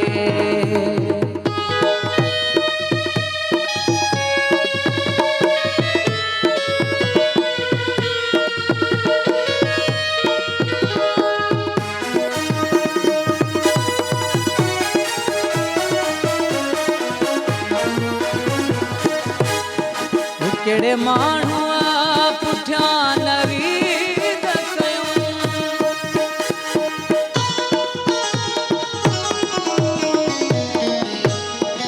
कहिड़े माण्हू पुठियां नवीद कयूं हिकिड़े माण्हू पुठियां नवीद कयूं ही अच्छा वार केरु सम्झाए ही अच्छा वार केरु सम्झाए दर्द खे यार केरु सम्झाए दर्द खे यार केरु सम्झाए थे नथो धार केरु सम्झाए थे नथो धार केरु सम्झाए दर्द खे यार केरु सम्झाए वो दर्द खे यार केरु सम्झाए वाह लाजवाब लाजवाब कमाल कमाल सो आई थिंक ब्रेक जो टाइम थी वियो आहे ब्रेक खां में वञण खां अॻु में जेको आहे सो असां तव्हांखे ॿुधाईंदा हलूं कि हिन प्रोग्राम खे स्पॉन्सर कयो आहे GFS बिल्डर्स एंड डेवलपर्स सो मिलूं था इन शॉर्ट कमर्शियल ब्रेक खां पोइ मुझे सिंध के सलाम सलाम सिंध मुझे सिंध के सलाम सलाम सिंध वेलकम बैक आई जना वेलकम असां कयूं हथ में चांहि हुजे न त पोइ शहज़ोर खे मां चवंदो आहियां कि माना दुआ ॾिजे ऐं अञा वधीक जेको आहे सो अॼु ख़बर मां शहज़ोर खे चयो जेकॾहिं अॼु गरम चांहि न खणी ईंदे न कुटी ईंदी चए तो न अॼु गरम आहे सो बाक़ी अॼु गरम चांहि असां थोरो किचन थोरो परे आहे न त चांहि थधी थी वेंदी आहे सो बहरहाल जेको आहे अमीनत असां सां गॾु आहे उन्हनि सां बि ॻाल्हाईंदासीं अमीनत चांहि कीअं लॻी सुठी आहे ज़बरदस्त तव्हां मूंखे कीअं लॻी चांहि सही आहे सुठी आहे तव्हां ठाहींदा आहियो हाँ बिल्कुल ॾिस चांहि बि ठाहींदी आहियां यार मानी पचाईंदी आहियां कहिड़ी मानी पचाईंदा आहियो चांवर नी कणिक जी कणिक जी हाली काफ़ी आहे हाली काफ़ी आहे हाणे सियारो अचे त तूं कणिक जी काफ़ी त न थींदी काफ़ी त हाणे कणिक जी मानी खां पोइ काफ़ी थींदी काफ़ी जेको आहे सो ठाहींदा हो न कॉफी पींदा आहियो चांहि सां गॾु काने पसंद ना आहे पसंद चांहि खां वधीक कुझु बि कोन्हे है ना इहा ॻाल्हि आहे चांहि चाव आहे न आदि बिल्कुलु अच्छा आदि मूंखे इहो ॿुधायो कि ज़ाहिरी ॻाल्हि आहे कि हे जेको सफ़र जेको तव्हां पढ़ाई जी जेका ॻाल्हि कई त इहा मूंखे हैरान करे छॾियो तव्हांखे माना तव्हां ग्रेजुएशन कई मास्टर्स कई कराची यूनिवर्सिटी में आयो तव्हां? असल में असांजा मतलब 4 भेण भाइयूं असां नाबीना आहियूं पाण में न, 4 भेनर भाइर मतलब हिकु भाउ ऐं 3 भेणूं। अच्छा, त असां रहंदासीं राणीपुर में न, हुंगेर जा। सही सही। त उतां मतलब मुंहिंजे भाउ खे दाख़िल करायो सखर में। जी जी। सखर में हिकु नाबीननि जो स्कूल हो, तॾहिं उन्हनि खे ख़बर कोन हुई मतलब आइडरियो स्कूल नुमाइश ते को आहे। पोइ उते जॾहिं मुंहिंजो पीउ वियो मुंहिंजे भाउ खे वठी, त पोइ उन वञी उते ॻाल्हायो त मुंहिंजी धीअर बि आहिनि 3 नाबीना ई। मां चाहियां थो त उहे बि पढ़नि। पोइ वरी असां इन जे करे हिते शिफ्ट थिया कराचीअ से। असां पंहिंजो देश वेश सभु छॾियो सिर्फ़ु पढ़ाईअ लाइ। वाह वाह। पोइ उन खां पोइ मतिलबु जॾहिं आइडरियो में दाख़िल थियासीं त पोइ उन्हनि हिते असांजे पीउ ॻाल्हायो त हुननि चयो हा सही आहे, भले उमिरि कहिड़ी बि हुजे पर असांजी दाख़िला थी वई। छो जे हिते हॉस्टल बि हुई, असां हॉस्टल में रही ऐं तालीम मुकमल कई आहे। हर हफ़्ते जो छुटी हूंदी आहे आचर ॾे त असां घर वेंदा हुआसीं, न त असां हॉस्टल में रही घर जा तक़रीबन कम मां हॉस्टल में सिखिया आहिनि। अच्छा जी, मतलब जे फरियो हणणु या पोचो हणणु या इहे कम कीअं थींदा आहिनि, मतिलबु अटो ॻोहणु वग़ैरह असांजी प्रिंसिपल आहे उहा असांखे सेखारींदी पाण। त हिनखे अॼु हिते आहिनि त सुभाणे काथे बि हुजनि पर कंहिंजो मोहताज न हुजनि। सही सही। इन जे करे मां सभु उतां सिखियो आहे। बाक़ी एजुकेशन जो इहो आहे त मैट्रिक इंटर BA आइडरियूं में ई कई। ऐं जॾहिं मां BA पार्ट 2 में हुअमि तॾहिं असांजे स्कूल खे यूनिवर्सिटी जो दर्जो ॾिनो कराची यूनिवर्सिटी सां गॾु। पेपर जेको थींदा आहिनि असांजा उहे कराची यूनिवर्सिटी में हूंदा ऐं असांजी आइडरियो यूनिवर्सिटी हुई। पेपर त रिटन में ॾींदा? पेपर असां ईअं ई ॾींदा आहिनि जीअं तव्हां ॾींदा आहियो। 9वीं क्लास खां वठी 8वीं ताईं स्कूल वठंदो आहे ब्रेल में पेपर। ऐं 9वीं खां पोइ पेपर थींदा आहिनि। जे मां हाणे यादि कयो आहे त मां तव्हांखे वठी वञा त मुंहिंजो पेपर आहे, मां तव्हांखे ॿुधायां थी, तव्हां लिखो जेको जेको मां तव्हांखे ॿुधायां उहो तव्हां लिखो। उनखे चइबो आहे राइटर। सही सही। मतिलबु 9वीं क्लास खां वठी अॻिते जेतिरी बि तव्हां तालीम हासिलु कयो उहो तव्हां राइटर मतिलबु वठी वेंदव। ऐं 2 क्लास राइटर पोइ त हुजे, ईअं न त तव्हां 9वीं जो पेपर ॾियो राइटर 12वीं जो हुजे त ईअं न हूंदो आहे। उहा बोर्ड परमिशन ॾींदो आहे तव्हांखे बिलो दी क्लास 2 क्लास पोइते हुजे जेको तव्हांजो राइटर हुजे। सही सही। पोइ ईअं असां मतिलबु एजुकेशन मुकमल कई। ऐं मुंहिंजा जेके ॿिए भेण भाइर आहिनि मतिलबु भाउ ऐं 2 भेनर, उन्हनि माशाल्लाह मास्टर्स कयो आहे। हिकिड़े उर्दू में, ॿिए पॉलिटिकल साइंस में, मां पाण उर्दू में मास्टर्स कयो आहे। माशाल्लाह माशाल्लाह माशाल्लाह। अदी तव्हां जेको पढ़ाई कंदा हूंदो ऐं तव्हां जड़नि हालातुनि मां ज़ाहिरी ॻाल्हि आहे तव्हांजी सफ़र तव्हांजी ॾिसूं पिया ऐं मंज़िल तव्हां ॾिसंदा हूंदो पंहिंजी, यकीनन ख्वाब तव्हां पंहिंजी दिलि जेको आहे सो सजाया हूंदा। तव्हां मूंखे इहो ॿुधायो तव्हां ख्वाब ॾिसंदा हो? बिल्कुलु। को अहिड़ो ख्वाब हुयो जेको तव्हांजो पूरो थियो आहे या अञा रहिजी वियो आहे? तक़रीबन त अलाह जो शुक्र आहे। बाक़ी हा, जॾहिं मां मैट्रिक कई त हुन में मां हिकु मतिलबु मुंहिंजो सर हो, हुन में मतिलबु असांखे होमवर्क ॾिनो त तव्हां पंहिंजी लिखी अचो त तव्हां अॻिते हली छा कंदव। त उन में मां मैट्रिक क्लास में लिखियो हो त मां इंशाअल्लाह मुंहिंजो इरादो आहे मतिलबु MA उर्दू में कंदमि मास्टर्स। पोइ अॼु मां उहा डायरी चेक कंदी आहियां त बसि उहो ख्वाब मुंहिंजो पूरो थी वियो। अरे वाह वाह। असांजूं तव्हां सां दुआऊं आहिनि की अॼु जेको आहे तव्हां इहो ख्वाब जेको ॾिठो आहे त इहो पूरो थी वञे, वरी पोइ ॿियो ख्वाब अचे, वरी उहो ख्वाब वरी पूरो कयो। बिल्कुलु बिल्कुलु। अच्छा हा थैंक यू। सही। ऐं फैसल भाई भी बैठो है। फैसल भाई वो कहते हैं ना कि इंसान जो है अल्लाह ताला की कौन कौन सी नेमत को झुटलाओगे। मां तव्हांखे इंटरप्ट कयां, सॉरी। जी जी। असांजो क्लास फेलो आहे, असां गॾु पाण तालीम हासिल कई आहे। वाह वाह। अच्छा तव्हां जेको आहे कलीग्स आहियो पाण में? बिल्कुलु कोलीग्स, क्लास फेलो मतलब। सही सही सही सही।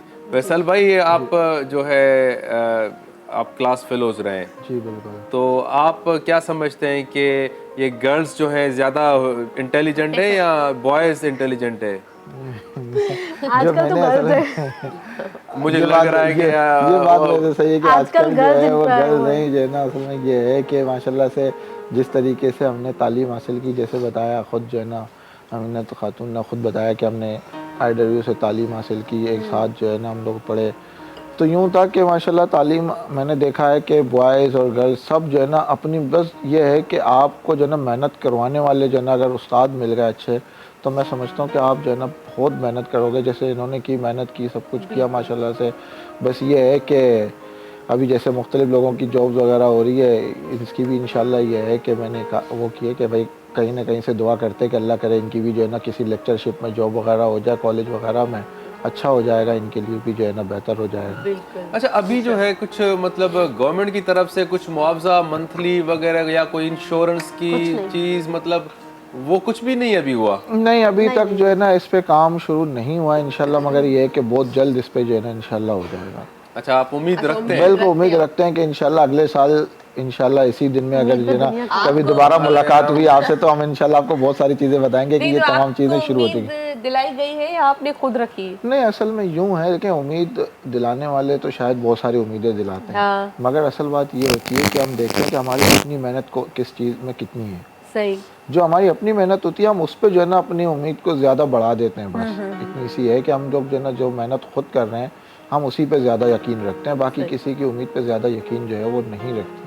अच्छा, आप जैसे खुद सोशल वर्कर भी है ना, जी जी। तो किन लोगों के लिए आप काम करते हैं, जो ब्लाइंड है स्पेशली उनके लिए या? बेसिकली मैंने जब सोशल वर्क शुरू किया वो ब्लाइंड से किया मैंने, फिर उसके बाद जो है वो मैं डिसेबल की तरफ गया, फिज़िकली डिसेबल के लिए मैंने काम किया। उसके बाद जो है मैंने अल्हम्दुलिल्लाह फिज़िकली डिसेबल और बल्कि पाकिस्तान के तमाम डिसेबल की मैंने नुमाइंदगी की। मैं पाकिस्तान से मैं कोरिया गया, जापान, चाइना, मैंने वहाँ पे पाकिस्तान की नुमाइंदगी की और वहाँ पे ट्रेनिंग्स की, वर्कशॉप्स अटेंड की मैंने, और मुख्तलिफ जो है वो गेम में भी जो है ना मैंने पाकिस्तान के ऑफिशियल के तौर पे मैं गया ऐसे। तो ये सारी चीज़ें वो हैं कि जिन पे हमने ख़ुद काम किया और आज अल्हम्दुलिल्लाह पाकिस्तान में एक बहुत बड़ा चेंज लिया है। फैसल भाई, आपने कहा कि आप बाहर भी होकर आए हैं, तो मतलब वो कॉन्फ्रेंसेस और वो वर्कशॉप वो किस नौयत की थी और क्या वहाँ पे आपने पाकिस्तान को किस तरह से अपने मसलों को रिप्रेजेंट किया? वो जो ना बेसिकली यूँ था कि वो सारे जितने भी जो है ना वर्कशॉप्स थी या सेमिनार्स थे वो थी डिसेबिलिटी मूवमेंट में। लीडरशिप सेमिनार थे जहाँ पे जो है ना उन्होंने मतलब हमें बताया कि किस तरीके से आपने काम करना है, किस तरीके से अपने मुल्क में चेंजिंग लानी है, कौन सी चीज़ें हैं जिन पे आप जो है ना फ़ौरन इम्प्लीमेंट करवाना आपके लिए ज़रूरी है, कौन सी चीज़ हैं जिनको आपको लेके चलना है, कौन से इदारे हैं जिनके साथ आपने मिल के काम करना है। ये तमाम चीज़ें वहाँ पे सिखाई गई और मुख्तलिफ जो है ना दुनिया में क्या हो रहा है, दुनिया में किस तरीके से काम हो रहा है डिसेबिलिटी मूवमेंट पे। तो हमें बताएं दुनिया में क्या हो रहा है और ये पाकिस्तान में क्या हो रहा है? देखिए, पाकिस्तान में तो मैंने आपको कहा कि अभी हमने काम शुरू किया है, मतलब पाकिस्तान में कुछ ज़्यादा टाइम नहीं हुआ काम शुरू किए हुए। बाकी बात वहाँ पे क्या दुनिया है? में तो बहुत कुछ है। दुनिया में तो आप देखें ना, अगर आप जापान की मिसाल ले लें, वो टोटली जापान पूरा एक्सेसिबल है फॉर ब्लाइंड पर्सन या डिसेबल पर्सन। जापान में मतलब ऐसा है कि कोई विजुअली इम्पेयर्ड पर्सन हो, ब्लाइंड पर्सन हो, कोई फिजिकली डिसेबल हो, कोई एयरिंग इम्पेयर्ड हो, या कोई जो है वो मेंटली रिटायर्ड बंदा हो। कहने का मकसद कोई भी बंदा हो वो कहीं अगर बाहर निकलेगा तो उसको किसी की ज़रूरत नहीं पड़ेगी कि कोई उसको रोड क्रॉस कराए। अच्छा, किसी के अपने ट्रैक्स वगैरह हैं? बिल्कुल हर चीज़, मैंने कहा ना वो टोटली उनके ट्रैक्स भी और जो बिल्डिंग्स वगैरह हैं वो भी टोटली एक्सेसिबल है। उस पर रैम्प बना हुआ है, उस पर लिफ्ट है। रैम्प की सबसे बड़ी सहूलत रैम्प की है, रैम्प की सहूलत है फिजिकली डिसेबल की। और क्या है कि ब्लाइंड पर्सन के लिए जो है उन्होंने टेकिंग की भी हर जगह। अगर आप जो है ना कहीं जाते हैं किसी रूम में, आपको किसी से पूछने की ज़रूरत नहीं कि ये फला रूम जो है ये कौन से साहब का है, ये किसका है, ये किस चीज़ का है। वहाँ पे टेकिंग की हुई है ब्रेल में, जहाँ से जिसके थ्रू जो है ना हमें भी हर चीज़ में आसानी होती है। जदीद टेक्नोलॉजी का भी उन्होंने इस्तेमाल किया हुआ है उनको गाइड करने के लिए। बिल्कुल बहुत ज़्यादा जदीद टेक्नोलॉजी का इस्तेमाल बहुत ज़्यादा हुआ है। बिलखुसूस अगर हम जो है ना जापान की मिसाल ले लें, अमेरिका USA की मिसाल ले लें, या कोरिया की मिसाल ले लें, चाइना की, तो इन तमाम चीज़ों पे उन्होंने जदीद टेक्नोलॉजी का भी इस्तेमाल किया हुआ है। बिल्कुल उनके आप देखें उनके ट्रांसपोर्ट से लेकर हर चीज़ में उन्होंने जदीद टेक्नोलॉजी का इस्तेमाल किया और इस तरीके से किया हुआ है। मैंने कहा ना कि आपको किसी चीज़ की ज़रूरत ही नहीं किसी दूसरे बंदे की। मतलब वहाँ पे जाके जो डिसेबल बंदा होता है वो नॉन डिसेबल हो जाता है। मेरा ख्याल है जो नॉन डिसेबल जो है वो खुद को डिसेबल समझने लगता है। ये प्रोटोकॉल होने चाहिए। बिल्कुल, ये होती है काइंडनेस। और रियासत जब काइंड हो जाए ना, और रियासत जब अपना समझ जाए कि ये राइट्स हैं, और ख़ास करके वो लोग जो डिसेबिलिटी में है और उनकी कदर करे, मैं समझता हूँ तो यही होता है कि जो नॉर्मल बंदा है वो जो देख सकता है वो भी फील करे कि यार एटलीस्ट मतलब उनको ज़्यादा ही प्रोटोकॉल मिल रहा है, न इतना ज़्यादा ना भी दिया जाए। अगर हमें उन्हीं जैसा हमें ट्रीट किया जाए तो मैं समझता हूँ कि हम और कुछ नहीं कर सकते, हम दुआएं कर सकते हैं सब मिलके कि हमें हमारी जो गवर्नमेंट्स हैं इनको टेक केयर करनी चाहिए। असल में हम कहते हैं कि हमें स्पेशल जो है ना, हमें स्पेशल भले ट्रीट ना किया जाए। मैं कहता हूँ कि जो हमारे एडल्ट हैं, जो हमारे बैरियर्स हैं ना, अगर वो बैरियर्स जो है ना पूरे मुल्क से अगर वो बैरियर्स से दूर की जाए, जो रुकावटें हैं वो अगर दूर की जाए ना, तो हम नहीं समझते हमें किसी स्पेशल जो है ना किसी चीज़ की नीड होगी। बिल्कुल बिल्कुल। सो बहरहाल बहुत सारी बातें हैं अभी करने के लिए, लेकिन सॉन्ग का टाइम है। छा ॿुधाईंदो कहिड़ो गीत ॿुधाईंदो? गाने वाने ॿुधण जो मूड आहे न तव्हांजो? हाँ ये हा न अधी गाना वाना ॿुधंदा हो? जी तव्हांजो फेवरेट को गुलूकार कहिड़ो आहे? मां उर्दू गाना घणा ॿुधंदी अरे उर्दू ॿुधायो न, उर्दू में कहिड़ो पसंदीदा तव्हांजो गुलूकार आहे? मेहदी हसन। अरे सफ़ा धीमो मन सफ़ा है ना दी? बिल्कुल। हाँ वाह वाह, मन ताई चॉइस मुझे भली थी लगे तो बाकायदा बुद्धो मन बादशाह के था। बिल्कुल। फैसल भाई आप किसको सुनते हैं? मैं अगर जो है ना सिंधी अगर जो है ना मैं सुनता हूँ तो वो मास्टर फतेह को सुनता हूँ। और जो है ना अभी जो है जैसे आजकल बड़े मशहूर हो गए हैं सेना मुमताज साहब जो है उनकी बिलखुसूस एक सॉन्ग अपनी गाड़ी रियो निकालूं साथ वो में जो है ना वो जाना बड़ा जो है ना बिठा दूं। बिल्कुल। आप करते हैं सिंगिंग? नहीं मैं सिंगिंग नहीं करता हूँ, मैं नहीं करता। मैं अद्दी जो है ना मेहदी हसन सुनती है तो वो गाती होंगी। हाँ ये सिंगिंग करती तो खैर अद्दी ठीक आज है, गाना ये बात सही पड़ेगा, में आज गाना पड़ेगा। हाँ बिल्कुल ये बात सही है, सही है सिंगिंग ना? करती हुई ये नहीं। करती है ना? हाँ बिल्कुल स्कूल के दौर से ये करती है। करती मेरा है। बाकायदा हमारे नहीं मुझे गाना म्यूजिक नहीं के जो है ना आता, क्लास सच बता होता रही था हूँ। बाकायदा जो है ना नहीं ये मेरा जो वहाँ पे- शौक है ना वो ज्यादा स्पीच कंपटीशन वगैरह इस तरह अद्दी गाना भी है, आज शौक गाने का भी पैदा कर ले। नहीं, थोड़ा सा कर दे। आज उनको ट्रिब्यूट हाँ कर दे। बिल्कुल ये दो लाइनें हो जाए? नहीं चले गाना नहीं आता नहीं मुझे। नहीं आज होगा, दिया जेड़ा है आज जेड़ा होगा। नहीं गाना वाकई नहीं आता मुझे। चलो ठीक है, हे गानो ॿुधी वठो आदि जेसिताईं यादि करे असां वरी नेक्स्ट ताईं गानो Next ॿुधंदासीं, में, हाँ। ठीक है न? अला तव्हां छा था ॿुधायो ज़ाहिद भाई? साईं मोड़ तमामु बहितरीनु गीत आहे अॼुकल्ह। हीउ गीत मुंहिंजो टिकटॉक ते ॾाढो हाँ वाह वाह, टिकटॉक ते बि आयो न माना कहिड़ी आईडी सां ॿुधायो त ॻोल्हनि न माण्हू तव्हांखे। जी मुंहिंजो टिकटॉक आईडी आहे सिंगर ज़ाहिद अली ज़ाहिद ऑफिशियल जे नाले सां। ऐं मूंखे उमेदु आहे मूंखे सॼी माना ज़ाहिद अली ज़ाहिद, अॻियां ज़ाहिद पोयां ज़ाहिद माना है न? बस पोइ जेको आहे टिकटॉक जेके बि इस्तेमालु कनि पिया अदा जेको आहे खे प्रोमोट कयो। सिंधी सिंगर जेकॾहिं लिखंदा छो त ज़ाहिद अली ज़ाहिद उर्दू स्पीकिंग या शराइकी बि कोड निकिरी वियो। हाँ बस चेहरो तव्हांजो हाणे ईअं छाप लॻी वञे जीअं घुमंदो फिरंदो, मां ॾिसंदा ई चवंदा ज़ाहिद अली ज़ाहिद इहो पंहिंजो आहे सिंधी। चलो ठीक है ॿुधायो त सफ़ा मज़ो अची वञे।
सूरत मुझे प्रिय जी सूरत मुझे प्रिय जी जण चोॾहीं जो चंड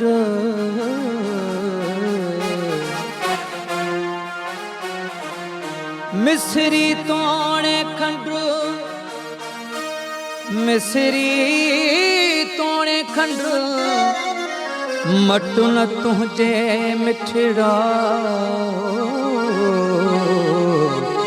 अला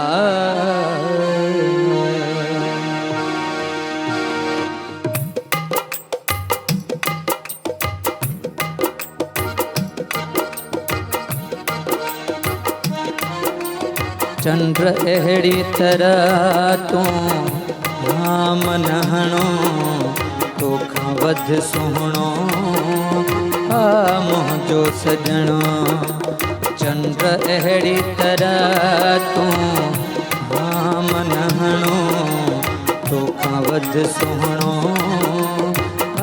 मुंहिंजो सजणो आहे सूंहं समायल जानीअ में ॾिसो हुन जो हलणो ऐं हुन जो खिलणो चंड अहिड़ी तरह तूं हाँ मन हणो तोखां वध सुहिणो मुंहिंजो सजणो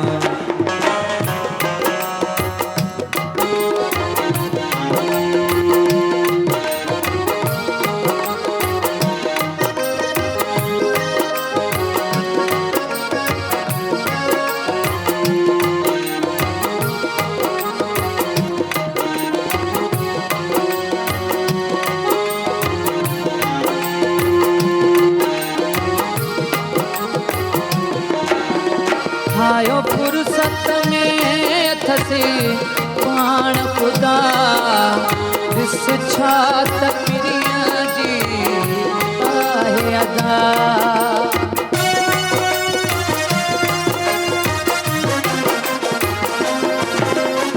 आयो फुर्सत में थसी पाण खुदा ॾिस छा तकरीअ जी आहे अदा जॾहिं गुज़रंदो आहो गुलाबनि मां ॾिसो हुन जे अॻियां गुलड़नि जो झुकणो आहे सूंहं समायल जानीअ में ॾिसो हुन जो हलणो ऐं हुन जो खिलणो चंड अहिड़ी तरह तूं मन हणो तोखां वध सुहिणो मुंहिंजो सजणो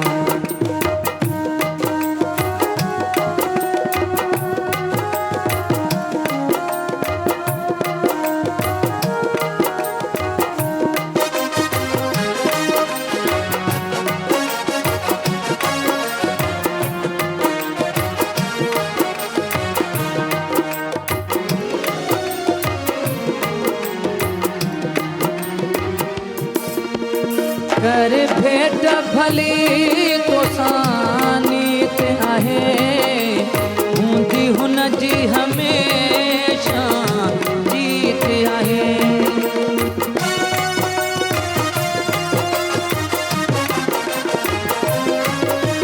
कर भेट भली तोसां नीत आहे हूंदी हुन जी हमेशा जीत आहे घणे मोर जियां जॾहिं कदम घुमे ॾिसो कदम खणणो ऐं बांह लोॾणो आहे सूंहं समायल जानीअ में ॾिसो हुन जो हलणो ऐं हुन जो खिलणो चंड अहिड़ी तरह तूं हाँ मन हणो तोखां वध सुहिणो मुंहिंजो सजणो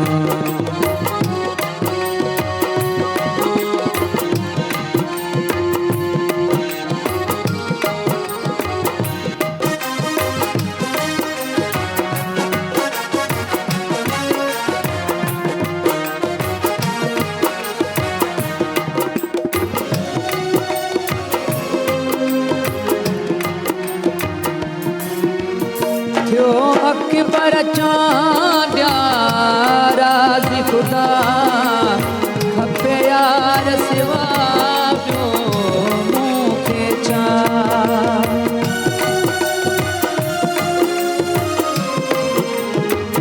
थियो अकबर चांडिया राज़ी खुदा खपे यार सिवा भला मूंखे छा खयां कसम सॼी मूं ज़िंदगीअ जा आहे हुन सां जीअणो ऐं हुन सां मरणो सूहा समायल जानी में ॾिसो हुन जो हलणो ऐं हुन जो खिलणो चंड अहिड़ी तरह मन हणो तोखां वध सुहिणो मुंहिंजो सजणो तोखां वध सुहिणो मुंहिंजो सजणो ज़बरदस्त कमाल ज़बरदस्त कमाल माशाल्लाह। तमामु सुठो ॻायो ऐं तव्हां जेको आहे सो तमामु सुरीला सिंगर आहियो माशाल्लाह ॾाढो मज़ो पियो अचे ॿुधंदे तव्हांखे बिल्कुलु सो बहरहाल ब्रेक जो बि टाइम थियो आहे सो ब्रेक ते हलंदासीं ऐं ब्रेक खां पोइ वरी ॻाल्हायूं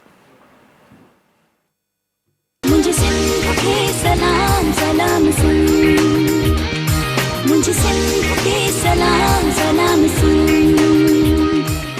वेलकम बैक व्यूअर्स हिकु दफ़ो ॿी हर भली कार सलाम सिंध में थोरा सुठा सुठा गाना ॿुधो पिया तव्हां ज़ाहिद असांखे परफॉर्मेंस करे ॾिए पियो बाक़ाइदा जेको आहे सो मज़ो कराए पियो बिल्कुलु। ऐं अदी जेको आहे सो अमीनत अफ़सर वेठी अच्छा आहे अमीनत लाइ अदी हिकिड़ी ॿी बि गवाही ॾेई चुकी आहे जेका साम्हूं वेठी आहे हिननि सां जेका गॾु आई आहे त हीअ स्कूल टाइम में एॾो सुठो ॻाईंदी हुई ऐं अॼु असां कुझु ॿुधाए हाणे इहे नथी कम इहो थी ग़लति हाणे आहे असांखे गानो बि न ॿुधायो त असां काॾे वञूं भला इहो त तव्हां चाहियो था की असांखे काइंडनेस डे ते ॾुख ॾींदो छा भला ये माइक दे दे इनको हे हाणे हे माइक हाणे ॿुधायो गानो पंहिंजो ॿुधायो पसंदीदा ज़ाहिद खे ख़बर पए त कोई आयो आहे को माना टक्कर जो। टक्कर जो माण्हू न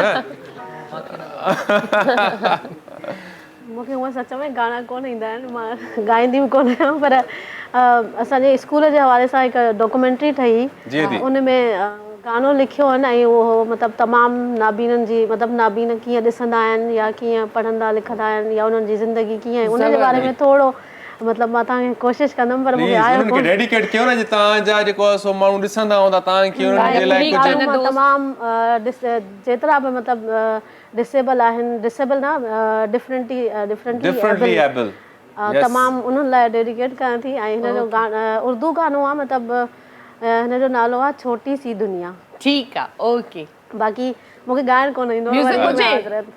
उन मां ई मूंखे ईअं ॻाइणु ॻाईंदो अच्छा ठीकु आहे ओके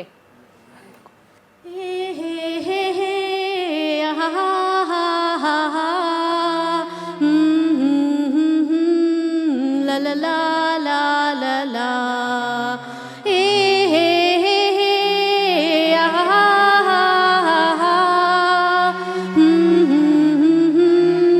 ला ला ला ला ला ला छोटी सी दुनिया ए प्यारी दुनिया छोटी सी दुनिया ए प्यारी दुनिया तूने ही सिखाया जीने का करीना छोटी सी दुनिया ए प्यारी दुनिया ए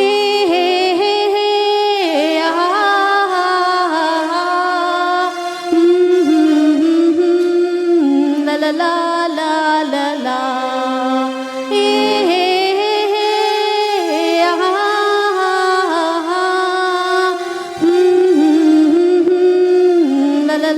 ला ला ला जानी पहचानी राहें तुम्हारी बिन देखे देखे आंखें हमारी पेड़ों का साया फूलों की खुशबू कदमों की आहट लफ्जों की चाहत लगता है सब कुछ अपना ही अपना छोटी सी दुनिया ए प्यारी दुनिया ए हे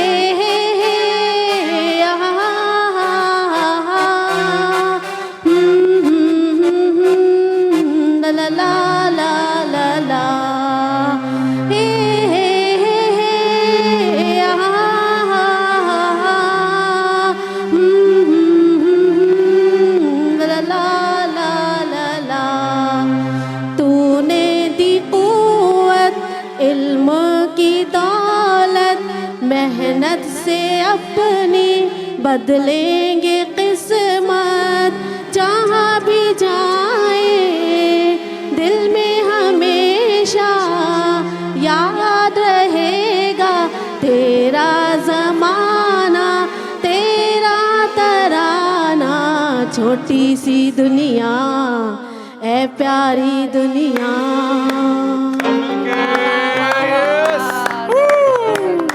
वाह वाह वाह वाह सी कमाल करे छॾियव। हे दुनिया छोटी ना आहे पर वॾी दुनिया आहे ऐं ख़ूबसूरत दुनिया तव्हां जेको आहे सो सजाए वेठा हो जेकॾहिं कोई पंहिंजे दिलि जी अखियुनि सां ॾिसे त।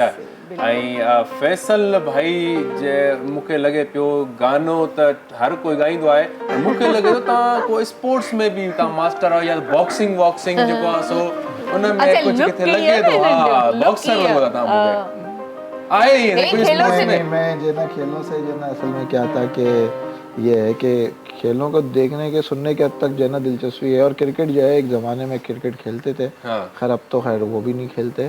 अच्छा। बस क्रिकेट ही खेलते थे। यार फैसल भाई एक पर्सनल कोई सवाल पूछूं, मतलब ये जरूरी भी हो, ठीक है? बिल्कुल पूछ सकते हैं। ठीक है, आंखें की नेमत अल्लाह ताला ने नहीं दी, लेकिन आपके पास अल्लाह ताला ने बहुत सारी नेमतें दी हैं। एक बात है कि दिल की आंखें जो भी होती हैं, ठीक है, तो दिल की आंखों से कभी किसी को देखा और किसी के साथ मोहब्बत हो गई? अब आपने सवाल ऐसा पूछा, मेरे ख्याल में अगर बेगम घर पे जो है ना सुन रही होंगी तो आज जो है ना मुझे घर में घुसने नहीं देंगे। आज हमारी खातिर कुछ मतलब डंडे आज जो है ना, बड़े कोई बात नहीं, खा भी लें आज हमारे घर। सच बोलना है। हो बेगम तो वही है ना, प्यार तो मतलब कहीं भी तो मतलब वो तो अलग चीज है। नहीं, बेगम को पता है कि ये जो है ना अभी जो इसको पता चल गया है प्यार जो असल क्या होता है, लेकिन अब प्यार तो किया होगा ना आपने। असल में यूँ होता है कि मैं जो समझता हूँ या मतलब हम जो है ब्लाइंड कम्युनिटी की अगर बात करूँ, देखिए प्यार का ताल्लुक वैसे भी जो है ना सुनने देखने इन चीज़ों से नहीं होता, वो तो एहसास से ही होता है। सही। तभी मैंने वर्ड यूज किया कि दिल की आंखों से देखा हो। हाँ जी बिल्कुल, जो है ना बिल्कुल जो है ऐसा होता है। ज़ाहिर लाजमी बात है जो है ना को एजुकेशन में पढ़ते थे, को एजुकेशन में ज़ाहिर ये चीज़ें तो वैसे भी जो है ना हो ही जाती थी। अरे तो बता देना, तो ये तो चीज़ हम सुनना चाहते हैं। मैंने मेरे ख्याल में आपको बता ही दिया कि बिल्कुल ऐसा हुआ ज़रूर है। जी हाँ, सही है ना। इजहार कैसे किया, कैसे तो मोहब्बत हुई? दोनों साइड? नहीं ऐसा नहीं था। प्रपोज कैसे किया? यूँ होता है कि जब ऐसा हुआ कि दिल में एक एहसास हुआ तो बस चाहा कि दिल ने कैसे प्रपोज कर दूं तो प्रपोज कर दिया। कैसे प्रपोज किया मुझे बताएं। नहीं बताएं आज यार खुल ये के, तो बता, आज खुल ये के तो बताना भाई। देखिए मेरे लिए मुश्किल हो जाएगा, मगर ये कि प्रपोज जरूर किया मैंने। और उसका जो है ना बहरहाल जवाब भी जो है वो मतलब ये कि मुस्बत ही आया, ऐसा नहीं कि नफी में आया, सॉलिड आया यूं करके। अच्छा, फिर कितना मोहब्बत चली मोहब्बत, या जो है फिर मोहब्बत चलते चलते जो है गाड़ी पंचर हो गई, क्या हो गया, क्या मसला हो गया? बात यह है कि मैं जो आपको बता दूं कि काफी अरसे चली, सही है ना। चलने के बाद बस ये कि जब टायर घिस जाते हैं तो लाजमी बात है फिर तो पंचर का खतरा। टायर किसके घिसे, वहां से घिसे या आपकी गाड़ी के घिस गए? नहीं, जब घिस जाते हैं तो फिर धक्का भी लगाना पड़ता है कभी कभी। हाँ, मगर ये कि धक्का लगाने से भी जो है ना फिर वो फायदा नहीं होता ना जब टायर घिस जाते हैं। हाँ। अच्छा, चले आपने ये जो है ये भी एक्सपीरियंस किया ना? जी बिल्कुल। अदी तव्हां मूंखे ॿुधायो, तव्हां जी शादी थियल आहे, ठीकु आहे, इहा भी मोहब्बत आहे शादीशुदा वारी, साईं सां जेको थियणो आहे सो आपके साथ जो घर जाके अभी होना है तो वो तो होगा, अब वो नसीब है। ठीक है, बाकी हम भाभी को बोल सकते हैं भाभी मजाक भी ना करें क्या फैसल भाई? अच्छा अदी तव्हां मूंखे ॿुधायो तव्हांजी मोहब्बत वारी ज़िंदगी कीअं आहे, माना पंहिंजे हस्बैंड सां कीअं अटैचमेंट?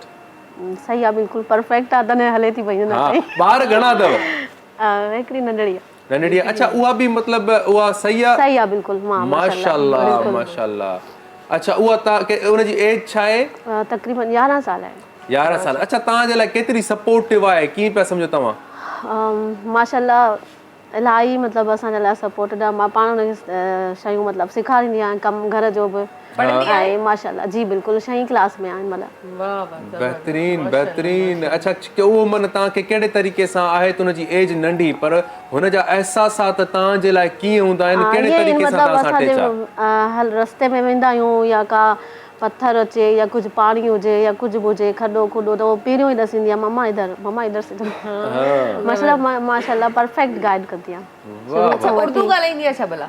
असांजी असल में शादी थी आहे मतिलबु महाजन मतिलबु दिल्ली वारा आहिनि अच्छा हा पर हुननि मतिलबु हाणे असांजे घर में मतिलबु मां उर्दू मानियूं कहिड़ियूं था ॻाल्हाईंदी ठाहियो दिल्ली जूं कहिड़ियूं जेको आहे सौगात ठाहे थो तव्हांजो हस्बैंड भला? उन्हनि खे ईंदी फैसल भाई सां ॾिसो केॾो मसलो हाणे ड्रिजे थो अचे त ॾंडो खयो बि हूंदी ऐं तव्हां ॾंडो खणंदा हो न?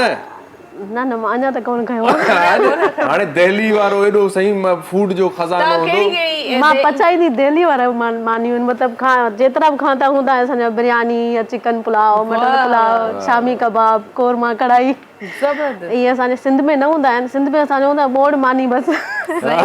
हज़रत तव्हां मायूं पाण में मिलंदियूं आहिनि न तव्हां अधी खे सम्झायो न त मुझ ते कंट्रोल कर न छो नथी मानी ठहराएसि उहा वीचारी चए थी रगणे में एॾी नौबत ई न आई त हरू मोकिलेसि पाण ठाहे थी न ॿियो हाणे माशाल्लाह धी वॾी अथसि त उहो बेनिफिट सभ खां वॾो पाण हाणे मानी वानियूं पचराईंदी आहे मूंसां गॾु मां पचाईंदी आहियां त पोइ बीहारींदी आहियांसि गॾु त जे मानी नानी सेके या सिधो करे या कॾहिं हाणे माशाल्लाह उनखे ईंदी आहे परफेक्ट है ना बस माना उहो ख़्याल रखे थी न तव्हां माशाल्लाह जी बिल्कुलु बिल्कुलु जबरदस्त सही सही ॿियो तव्हां जेको आहे सो ॻाइण खां अलावा तव्हां मानी ठाहींदा हो न?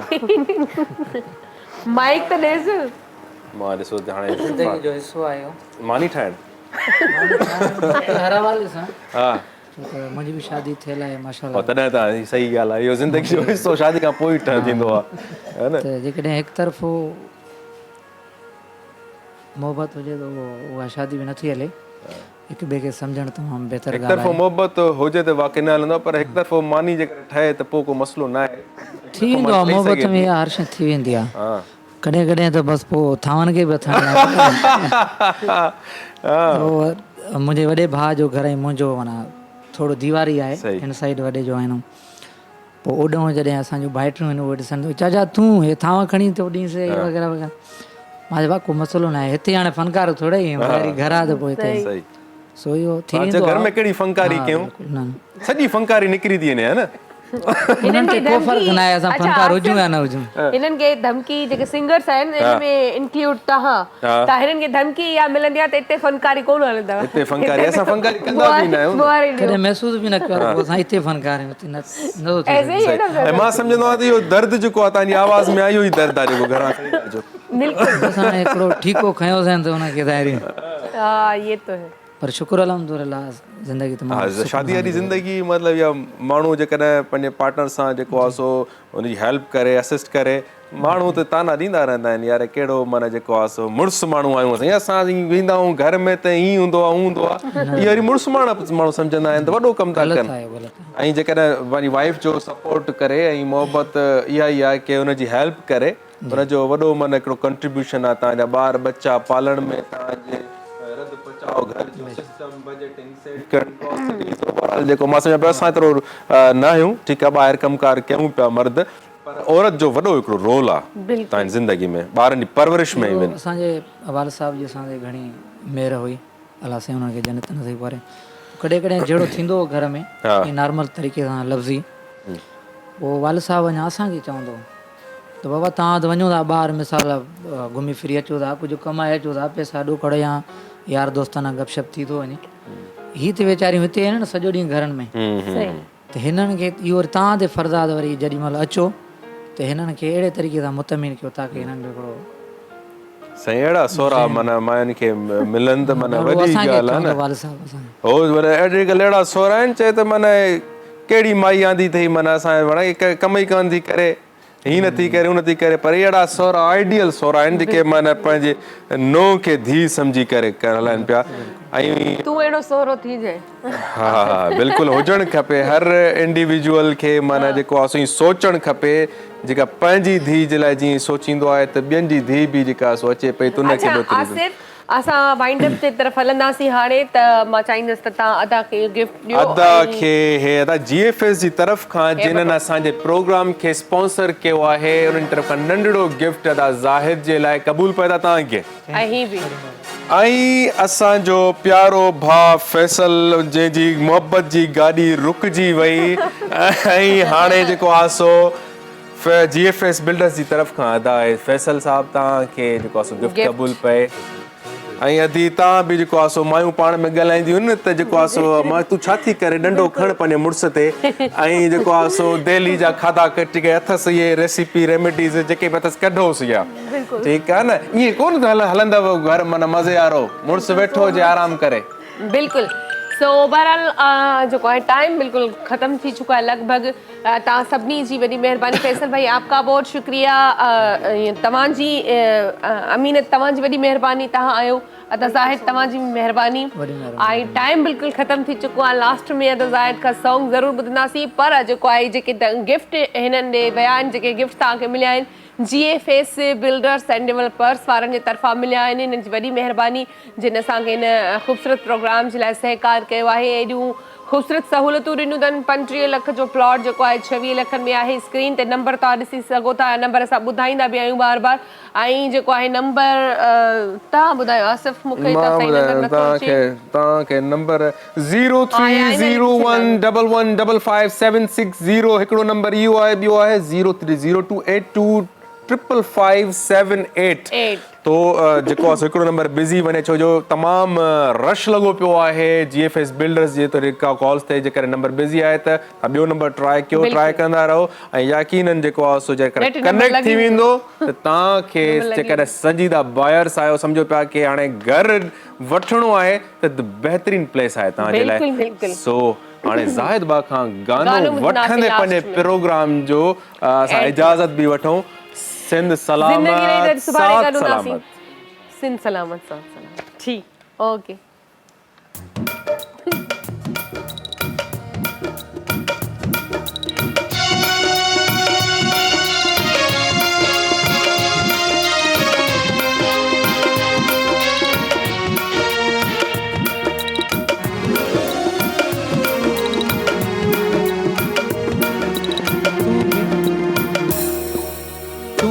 गैर सावे मिली प्यारा तू भी गैर सावे मिली प्यारा दे सदमो दिली प्यारा ओ प्यारा दे सदमो दिली प्यारा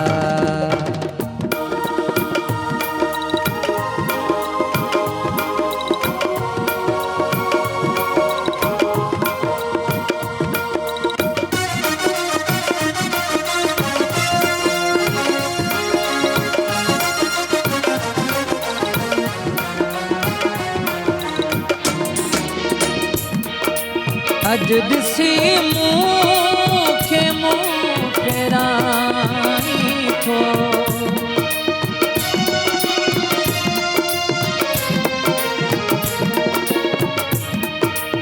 अज दिसी मूंखे राई थो या त मिलंदो हुए खिली प्यारा या त मिलंदो हुए खिली प्यारा दे सदमो दिली प्यारा ओ प्यारा दे सदमो दिली प्यारा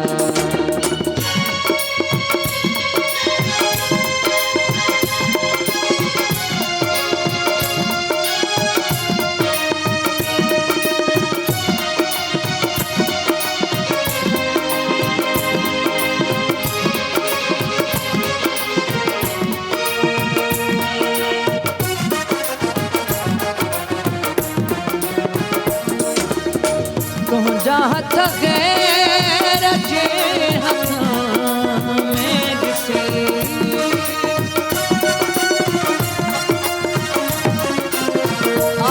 तुंहिंजा हथ गैर जे हथ में ॾिसी जियो मुंहिंजो वयो जली प्यारा जियो मुंहिंजो प्यारा दे सदमो प्यारा ओ प्यारा दे सदमो वै दिल प्यारा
पाण तू मुंडे हली प्यारा है ईंदे पाण तू मुंडे हली प्यारा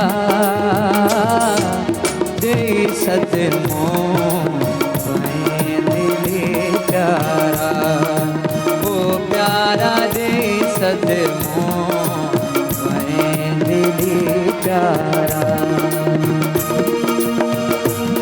गहरा सावे मिली प्यारा तू भी गहरा सावे मिली प्यारा